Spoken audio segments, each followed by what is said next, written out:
Okay, good afternoon, everyone. Assalamualaikum warahmatullahi wabarakatuh. Waalaikumsalam. Allow me to introduce myself. My name is Arif Pribadi, Technical Director from Nutanix Indonesia. First of all, I would like to thank you to Prof. Suhono and Smart City Community Innovation Center for inviting us to this great event. In this 20-minute session, let me share some thoughts in technology point of view from the industry practitioner. Dr. Hamam mentioned in Quad Helix industry is part of the Quad Helix, so that's the point of view came from. So to start, I would like to giving you a perspective first regarding the technology itself. So we are in the era of cloud native technology era.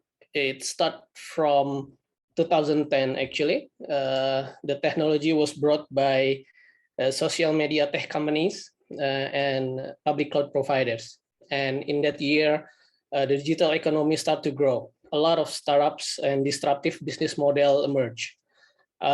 Disruptive means that the company come with new innovation that create new market and displace the established existing market. And it's also happening here in Indonesia. There's a lot of startup disruptive business models emerge, disrupting the transportation industries, disrupting a traditional commerce system, disrupting traditional payment system, and everything's are happened since 2010. And all this happened because of one technology. They use cloud native technology. So this is the perspective are coming from. And if we go detail and compare to the previous decades of technology, IT need to change the way of creating the applications. There's a lot of change happening in this era. IT need to change and re-architect the application from monolith and tier architect to a microservices architecture. IT need to change how they create the application from an agile software development lifecycle into a DevOps and CI/CD process, which full of automation. And IT need to change the traditional infrastructure, which is virtualization, into a cloud native infrastructure. So this is where Nutanix was born actually in 2010. We are a cloud native infrastructure for supporting all the cloud native stacks of technology, but still yet compatible with the previous decades of technology. And if we go more deep on the cloud native application itself, it consists of 4 characteristics. First characteristic is the application must be built based on a DevOps culture, which eliminates the silo inside the IT. And this DevOps culture will resulting the automatic software development lifecycle that makes the application deployment very rapidly. We call this CI/CD process, continuous integration and continuous deployment process. And the application are now running on a very small footprint of computing system called containers, no longer using virtualization. Why? Because containers has a very small footprint. It can run an application to 10, 100 megabytes.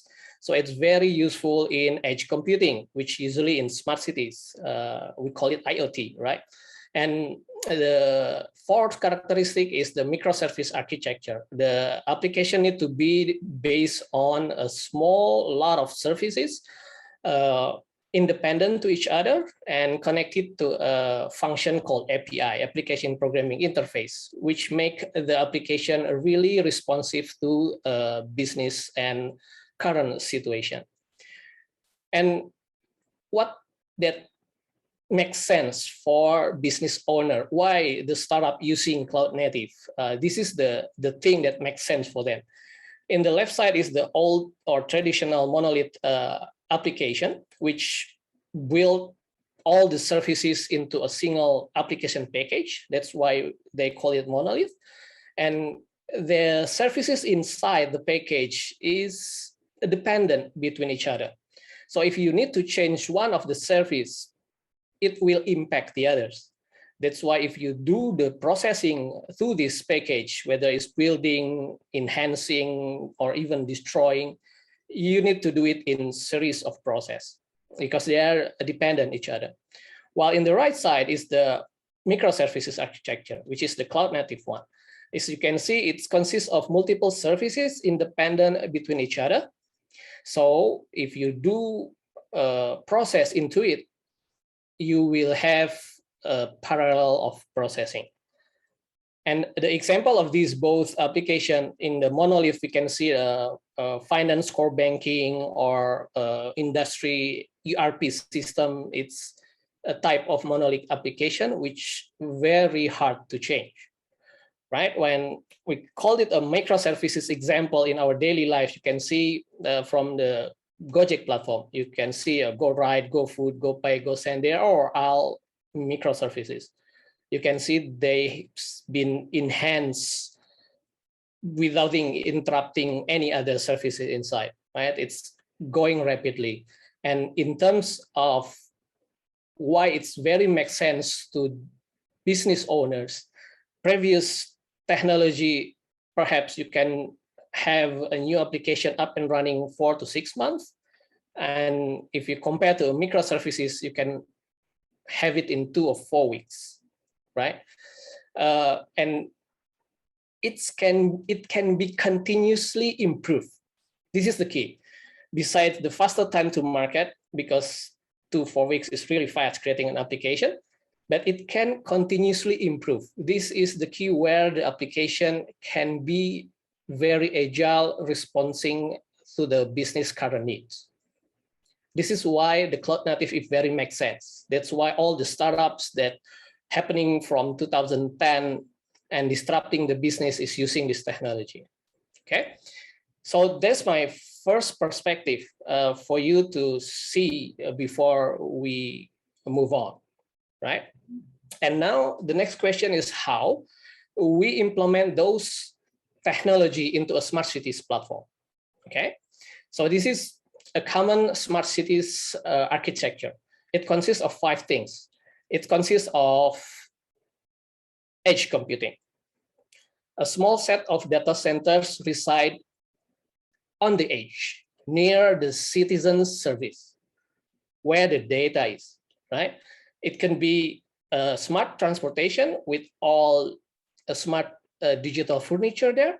It could be a smart street with a digital pole, which has all the technology needed by the citizen. It has a 5G, it has access point, it has a sensor monitoring the air quality, it has a solar panel for lighting, right?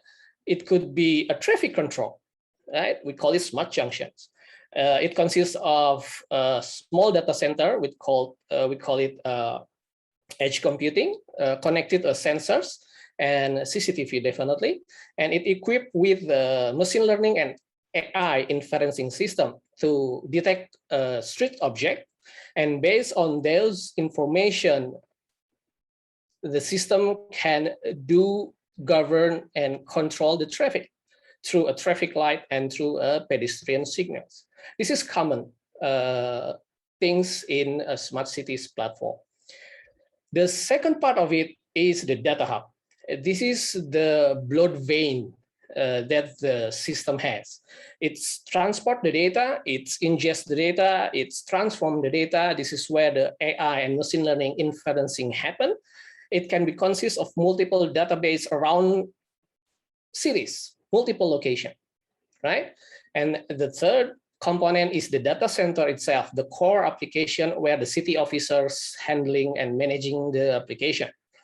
And part of the core system is the brain, which is the big data and the analytic system on the platform.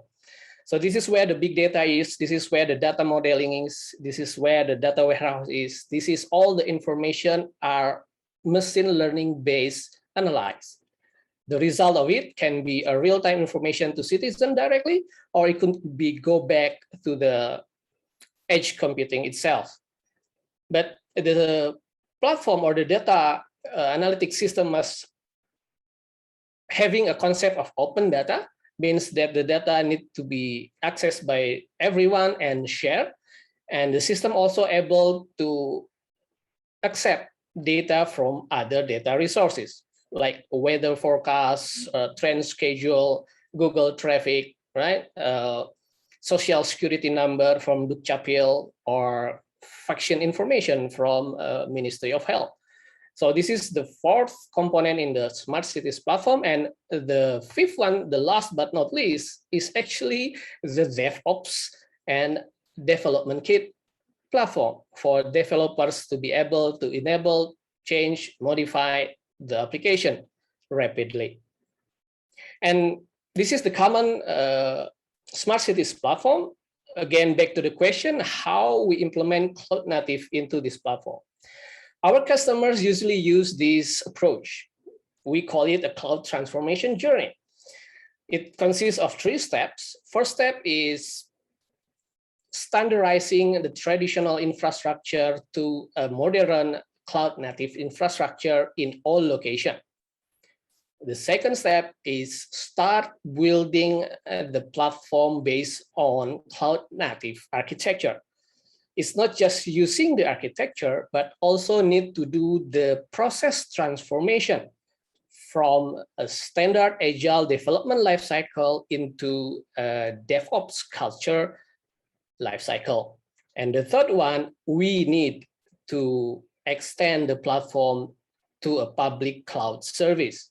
Why? There's a lot of service available there. You don't need to invent the new wheel when there's a wheel available for you to use, because the speed is the key in cloud native technology.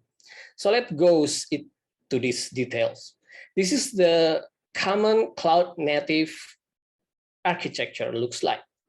It consists of multiple services, a lot of multiple services connected to one and another through an API, and these services are independent to each other. And this is the data hub that mentioned. This is where the data is transported, transformed, ingest, and you can see there's a lot of database in the architecture. This is common in microservices, and the data will be consolidated into a data center, both the structured and unstructured data. Unstructured data usually stored in file system and object storage. And these source of data will be ingested into a big data platform. This is where the data modeling happen. This is where the machine learning and inferencing and data model training happen. The result will be a real-time report to a citizen or back to the edge computing. If you can see, this is very similar to the Smart Cities platform. The first phase of the journey is to make sure that the architecture are stretched between location. This is the edge computing, is the most part in the smart cities. This is where the traffic light, this is where the park monitoring, right? And this is the data centers protected by a disaster recovery, of course. And this is the public cloud services. So the first step in the journey is to standardize all of these locations into a single cloud native operating system. It can be installed on a common data centers hardware. It could be installed on common edge computing hardware, and it can be installed on common public cloud service that you prefer. This is the first step. So imagine Android operating system. It can be installed on the TV. It can be installed on a smartphone. It can be installed on a tablet. This is the cloud native OS looks like. It can be installed in any device, any location to standardize everything, right? This is the first phase of the journey. The second phase of the journey is the architecture itself. But it's not just the architecture, you also need to do the process transformation. There's silos in IT, developers doing their own work, data science doing their own work, infrastructure and operation doing their own work without talking to each other. They're talking on the computer only, right? So that's the problem, right? That's the problem. You need to converge them into a single task force, single process of creating a software development lifecycle. And this is where the DevOps culture fit in. Okay. And how about the architecture itself? The architecture itself, when you build it, cloud native infrastructure able to faster your process. Why? Because the service able to do many things, including a self-service and a full orchestration way of serving the infrastructure service. I give you an example. In Data Hub, you will manage a lot of databases in many locations. Cloud native infrastructure deliver you a database as service functionality, which is a self-service of functionality able to manage multiple database in one single pane of glass. Any database you want, even it's a paid database or an open source database. Assume that in that location you need a Postgre, in that location or in data center you need an Oracle database. What self-service did is we give you a self-service mechanism for you to create a database based on a wizard. In this case, I will create a Postgre database in multi-location. Assume that I am the data scientist. I fill out the architecture and I need 4 databases. So I use this self-service by creating, this is the database cluster I want to create, and this is where the database will be installed. I choose one in data center, another one in disaster recovery. So I don't need to manage it by one. I go input some information, version of the Postgre, how to access the VM later. And this is where I need to put which node installed in data center, which node that I installed in disaster recovery.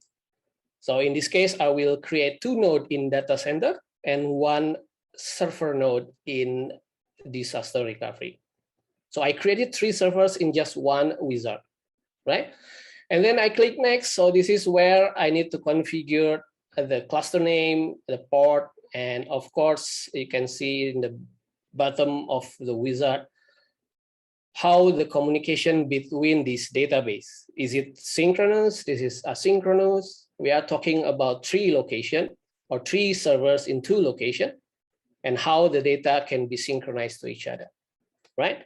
This is just an example. If you do next means that another 30 minutes, you will have 2 servers in 2 locations of database. That's a self-service one. How about application?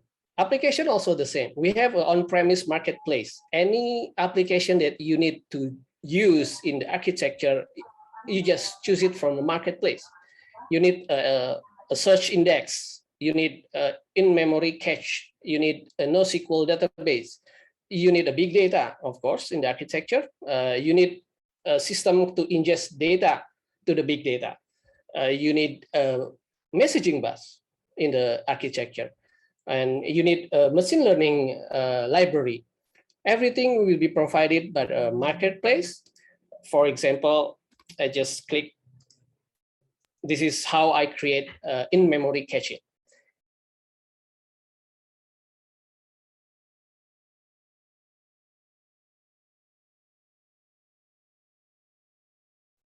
So this is how we create the application through a wizard. And if you can see, you can choose whether it's installed in Nutanix, in Edge, or in the data center, or even a public cloud, right? So everything will be managed by a single management of glass. And if you need to full automate the process, we able to support the CI/CD process, means that the automatic testing will happen automatically and the deployment also will happen automatically. I give you a last example in my presentation.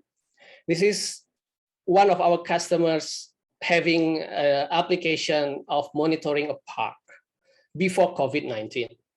right? Currently, they are using an AI to monitor how many people there and to do the face recognition to find people there. But after COVID, they need to enhance the application. They need to record the application and do a fast face recognition and a social distancing algorithm. So what they do is the task force are modifying the application by do their work, which is coding, right? Centrally in the data center. And when the coding happen, they do the commit process. Commit means that the coding has been done. I need to press the commit button and CI/CD process happen. This is the automatic testing of an application and automatic deployment of application happen. So it will do the unit test, it will do the integration test, it will build the application and put it into a repository of artifact. And after that, it will deploy the application through that park, right? Because the location is there in the park, AI need to be implemented there. So it deploy through a Nutanix, a small Nutanix there in the park, and it will automatically give you an infrastructure service needed for the application automatically. It will create the NoSQL database, it will create the middleware, it will create the API and the user interface. And if all that finished done in just 5 minutes, I go back again to the application, you can see the change. I already have the application, I already have the IP address. When I open again the application, this is the modified application.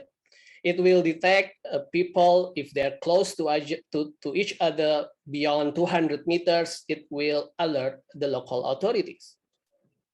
And the same coding will be also applied to other location, station perhaps.